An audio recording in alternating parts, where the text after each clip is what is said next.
विद्यार्थियों,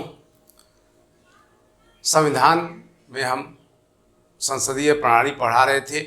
उसी के अंतर्गत हमने लोकसभा अध्यक्ष के बारे में बताया था। अब उसी के आगे हम लोगों का टॉपिक शुरू होगा।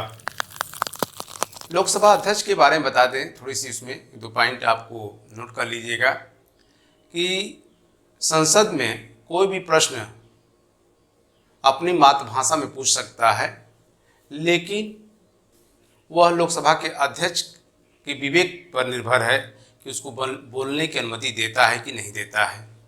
दूसरा है कि क्या लोकसभा के अध्यक्ष के ऊपर दल बदल कानून लागू होगा, तो निश्चित है कि उस पर भी दल बदल कानून लागू होगा, क्योंकि वो भी किसी न किसी पार्टी का क्या होता है, मेंबर होता है, सदस्य होता है।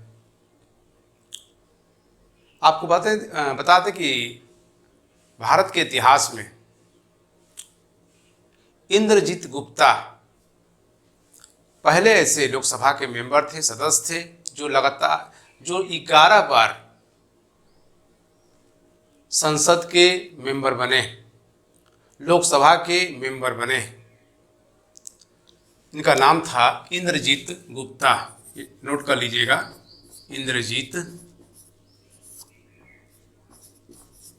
गुप्ता, जो 11 बार लोकसभा के लिए निर्वाचित हुए थे। अब हम लोग उसी आगे चलेंगे। संसद में जो सामान्य प्रक्रिया होती है, अनुच्छेद 118 में इसका उल्लेख मिलता है कि संसद चर्चा करने के लिए नियम बना सकती है। उसके उपबंधों के अधीन रहते हुए संसद का प्रत्येक सदन अपनी प्रक्रिया और अपने कार्य संचालन के लिए, विनियमन के लिए कानून बना सकती है। अभी हमने कहा परिचर्चा के लिए कानून बना सकती है। अब उसी के तहत हम लोग पढ़ेंगे गणपूर्ति।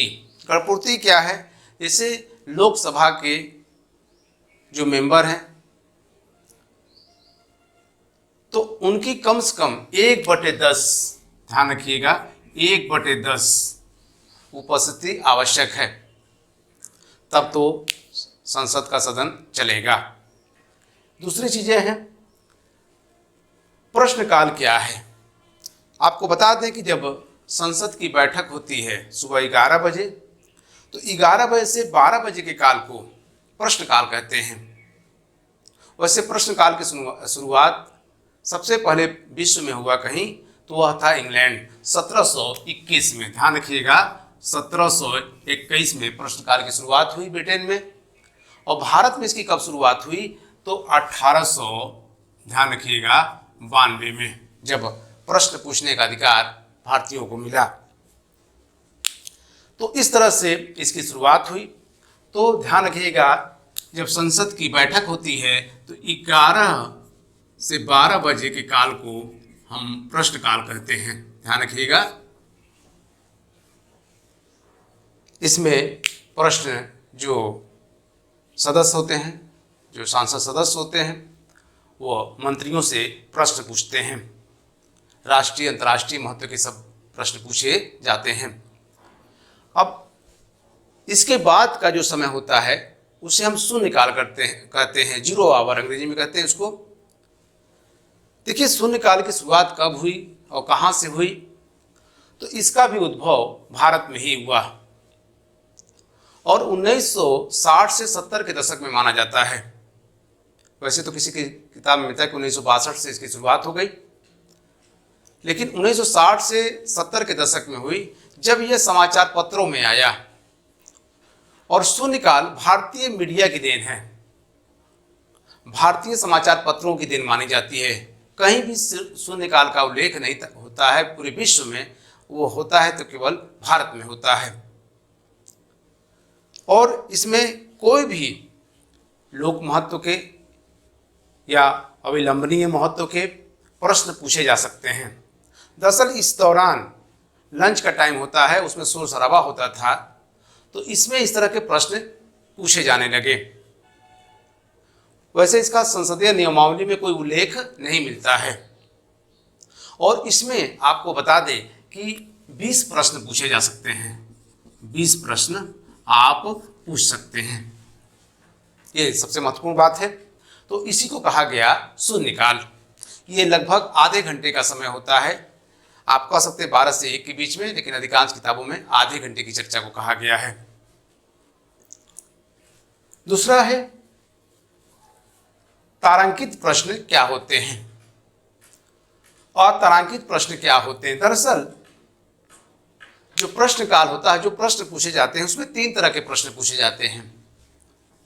पहला है तारांकित प्रश्न, दूसरा है अतारांकित प्रश्न और तीसरा है अल्प सूचना के प्रश्न। ये 3 तरह के प्रश्न पूछे जाते हैं। तो पहला हम लोग चर्चा करेंगे तारांकित प्रश्न। यह प्रश्न ओरल होता है, मौखिक होता है, ध्यान में रखिएगा, मौखिक होता है। कोई भी सांसद सदस्य मंत्री से यह प्रश्न पूछता है। किसी भी तरह का प्रश्न उस विभाग से संबंधित होना चाहिए। रेल मंत्री है तो रेल मंत्री के विभाग से पूछा जाएगा, कृषि मंत्री है तो कृषि मंत्री के विभाग से पूछा जाएगा, रक्षा मंत्री है तो रक्षा मंत्री के विभाग से पूछा जाएगा और उस मंत्री को उसको जवाब देना होगा।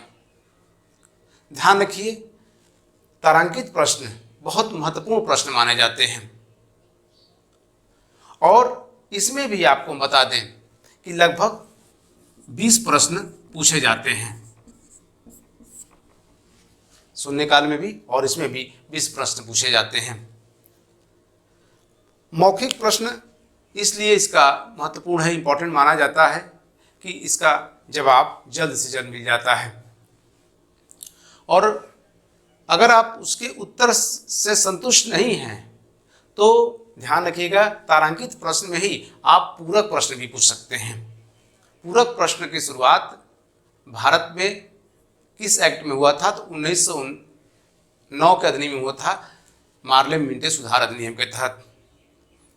पूरक प्रश्न वह प्रश्न होता है जब कोई मेंबर विभाग के मंत्री से पूछता है और उसके उत्तर से संतुष्ट नहीं होता है तो दोबारा वह प्रश्न उससे पूछ सकता है। तो इसे हम कहते हैं पूरक। और तारांकित प्रश्न में पूरक प्रश्न पूछने का उल्लेख नहीं मिलता है और इसमें नहीं पूछा जाता है। तो ये रहा आपका तारांकित प्रश्न।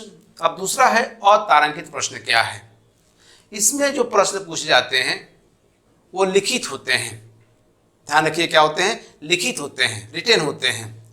और इसमें जो प्रश्न पूछे जाते हैं, अधिकतम जिसका उल्लेख मिला जाता है वह 200 से लेकर के 230 तक प्रश्न पूछा जा सकता है।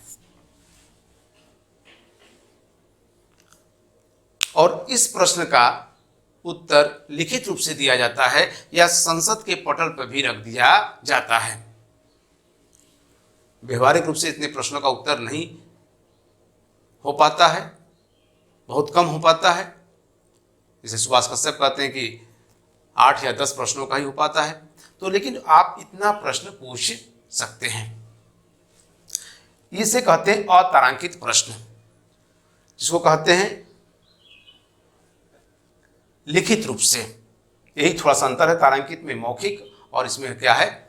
लिखित रूप से। यही ध्यान में रखने की जरूरत है। कितने प्रश्न पूछ सकते हैं? तो 200 से 230 प्रश्न आप पूछ सकते हैं।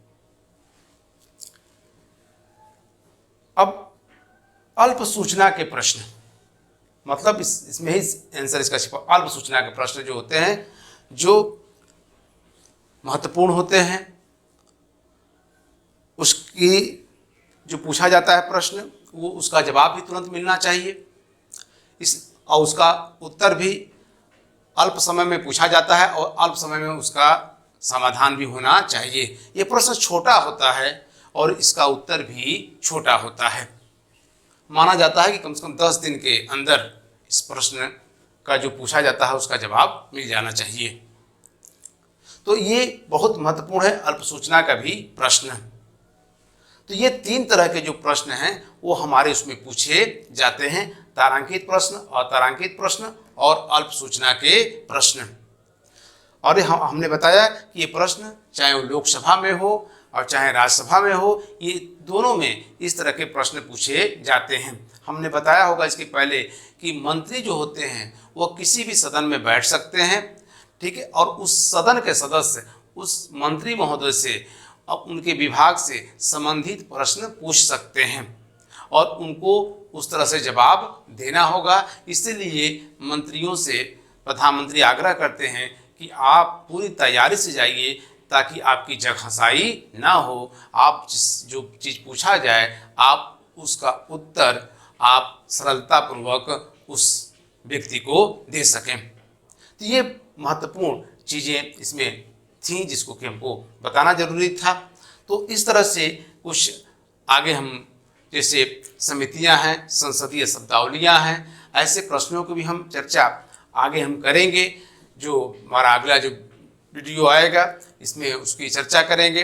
आप हमारे वीडियो के साथ बने रहिए। अब एक एक छोटी छोटी चीज़ें भी हम आप लोगों को बताते रहेंगे जिनको बहुत लोग परेशान रहते हैं कि सर फैक्ट भी देते जाइए। तो हम एक दिन फैक्ट पे ही चर्चा कर देंगे। जितना हम उसको पढ़ा रहेंगे, छोटी छोटी, राष्ट्रपति हो, चाहे लोकसभा अध्यक्ष हो, प्रधानमंत्री हो, उन पे भी हम चर्चा कर देंगे अधिक से अधिक। उसमें वैसे कोशिश रहता है कि हम जो पढ़ाते हैं उसमें अधिकांश फैक्ट कवर रहते हैं, समाहित रहते हैं, लेकिन जो नए नए क्वेश्चन आते हैं जो जिसको हम नहीं बता पाते हैं उनको आप इसके माध्यम से हम आप लोगों को बताएंगे। धन्यवाद।